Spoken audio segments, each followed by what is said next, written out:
Hello YouTube, welcome back to my channel, What's in Yours. In this riding tip of the week, we'll be doing an overview of some basic riding techniques with feet position. When you stand on your scooter, you want your feet to be at a 45-degree angle and your feet spread about shoulders width apart or as much as the length of the board will allow.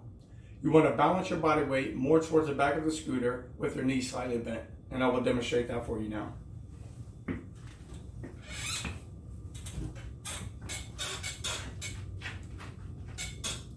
So with my feet about shoulder width apart, my feet at a 45-degree angle, my knees slightly bent, and my weight more towards the back of the scooter, what this is going to help you prepare yourself for is any unforeseen obstacles that you might have to maneuver over or around quickly.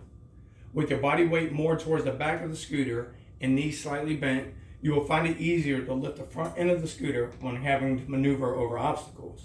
And with your feet at a 45-degree angle, it will give you more control over maneuvering around obstacles.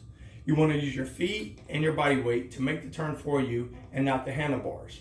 Turning the handlebars, especially around curves, could cause the front end of the scooter to slide out from under you, and you will find out quickly why not following this technique is a bad idea.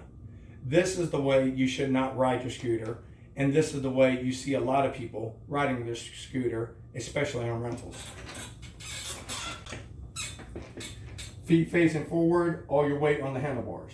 So what this is going to do is going to put premature stress on the handlebars.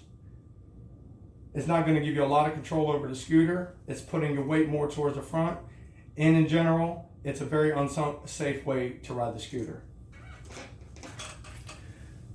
You want to put as little pressure on the handlebars as possible and use your feet and your body weight to lean into the curves and make the turns. This will not only give you more control over the handling of the scooter, but it will also put less fatigue on the handlebars, requiring less maintenance in the future. And this has been your scooter riding tip of the week.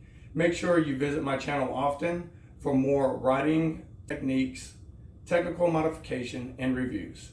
This is a channel where we learn, grow, go, and ride together. Until next time, ride safe.